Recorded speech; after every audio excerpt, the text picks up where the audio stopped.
When we hear about whales and dolphins being killed in fishermen's nets and hit by ships or exposed to the threat of noise and pollution from container ships and oil tankers, the concept of protected or safe homes for whales and dolphins starts to make sense.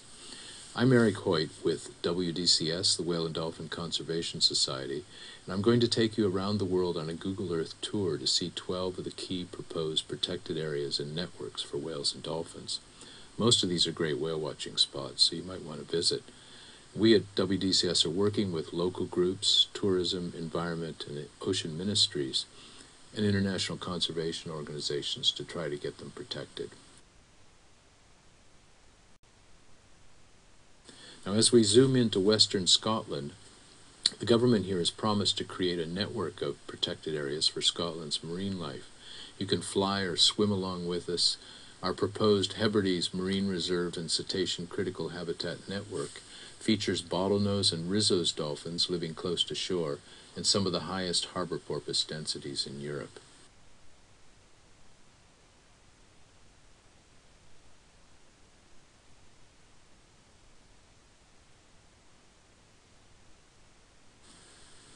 Now, as we go down south, in the western Mediterranean Sea, the proposed Alboran Sea Marine Protected Area has fin, sperm, and Cuvier's beaked whales and 6 species of dolphins living here year-round. Protecting the Mediterranean is a real challenge, with 30% of the world's ship traffic on only 1% of the ocean's surface. It's a noisy, busy place. Greeks and Romans first celebrated Mediterranean dolphins here, but today we either need to safeguard their homes or lose them forever.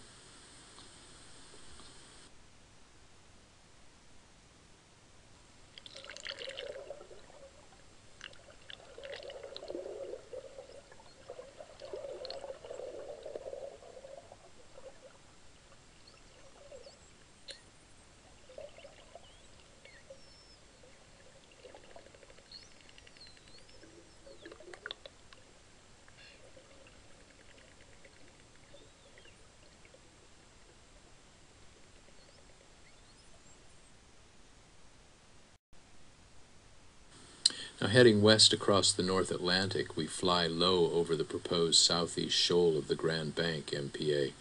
This is part of the world's once greatest cod banks, and this shoal remains a key productive fish-rearing habitat, a place where cod might begin to recover. This area also has very good feeding grounds for humpback and other whales, dolphins, and seabirds. A recent scientific cruise here found blue whales feeding, and WDCS hopes to visit here later this year to check out some of the best spots.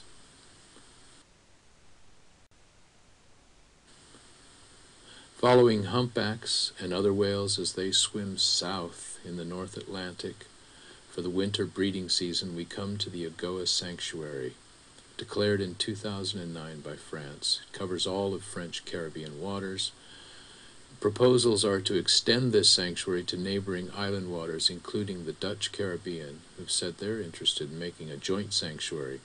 That would give these resident sperm whale families more protection.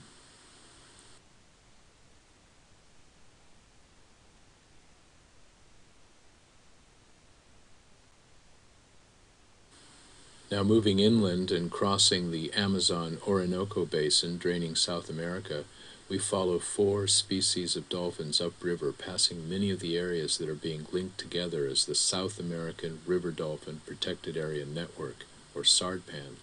This is a project of WDCS and Fundación Omacha from Colombia, and we're inviting reserve managers, dolphin researchers, and government departments from more than 46 proposed and existing protected areas in 9 countries to come together to create special zones for these dolphins.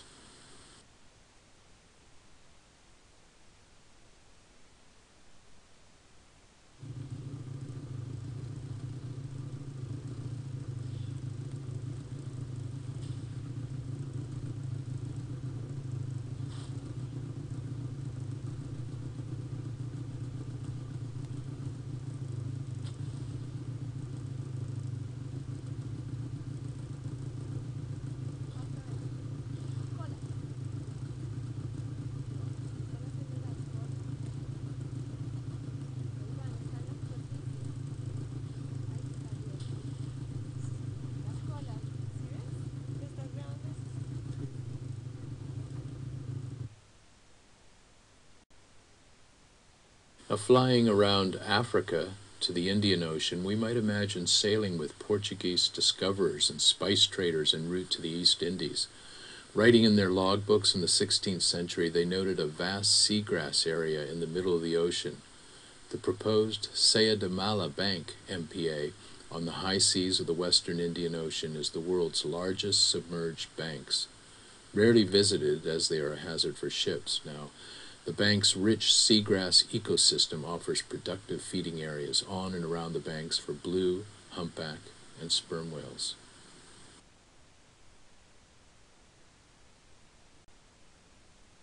Crossing the Indian Ocean to the Sundarbans mangrove of Bangladesh, we can meet Irrawaddy dolphins and nearly blind endangered Ganges river dolphins. 3 riverine reserves here were just protected by the Bangladesh government. From here, we cruise down to the Costa waters, where finless porpoises and the pink Indo-Pacific humpback dolphins live. And offshore, at a deep water place called Swatch of No Ground, we find Indo-Pacific bottlenose spinner dolphins, along with pantropical spotted dolphins and Brutus whales. In a country with expanding human population, pressure on fishery and local waters, dolphin and whale numbers here remain healthy, according to Bangladesh Cetacean Diversity Project research sponsored by the Wildlife Conservation Society. So flying south, we reach the proposed West Australian Cetacean Marine Sanctuary Network. Includes critical habitat for southern right whales, humpback whales, blue whales, as well as this recently declared species, the near-threatened Australian snubfin dolphin. These are selected critical habitat areas that need protection.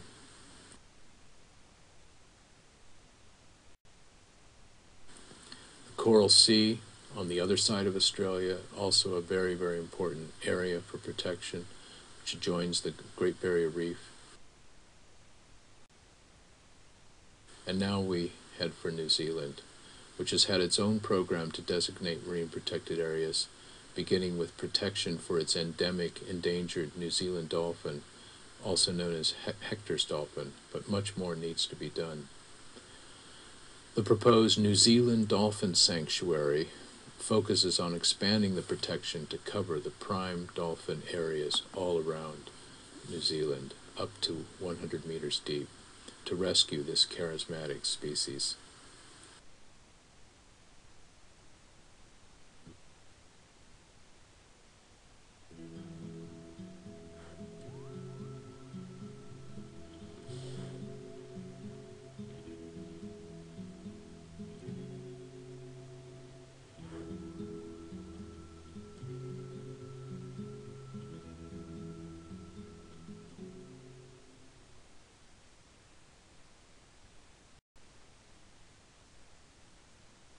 Journeying to the far North Pacific, we meet families of killer whale or orca pods living in Kamchatka and the Commander Islands. The Far East Russia Orca Project, sponsored by WDCS, Humane Society, Animal Welfare Institute, Ruford Foundation, and others, has been studying them for a decade, exploring the meaning of their dialects and social relationships. And then in 2009, WDCS started the Commander Islands the Russian Cetacean Habitat Project in the Commander Islands State Biosphere Reserve to identify critical habitat for 8 species of whales. Here we see humpback whales feeding in the Commander Islands.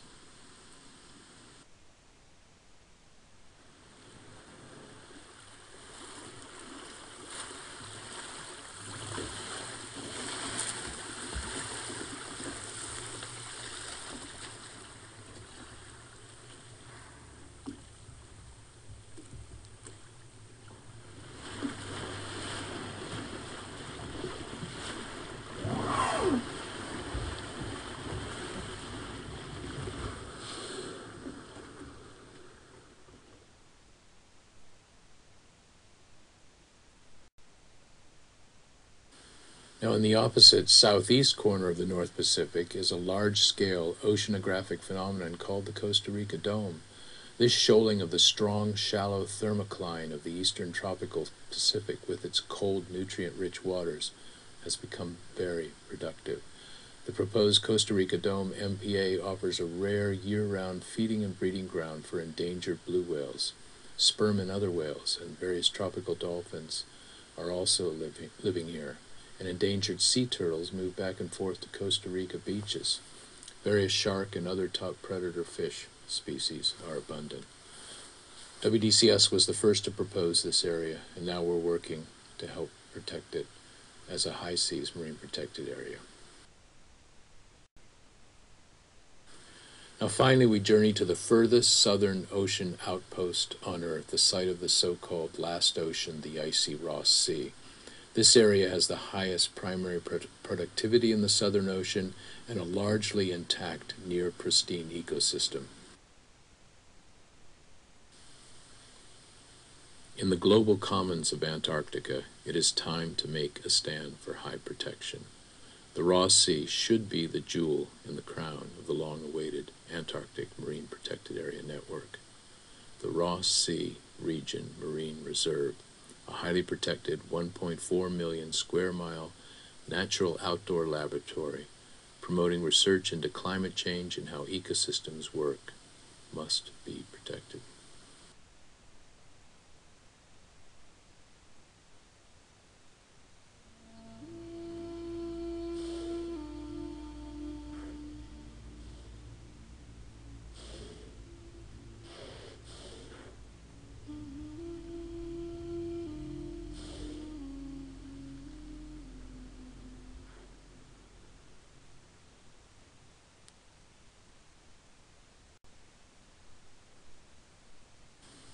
We must all become the voice for whales and dolphins and give them their rightful place in the sea. Please sign our global register in support of Homes for Whales and Dolphins.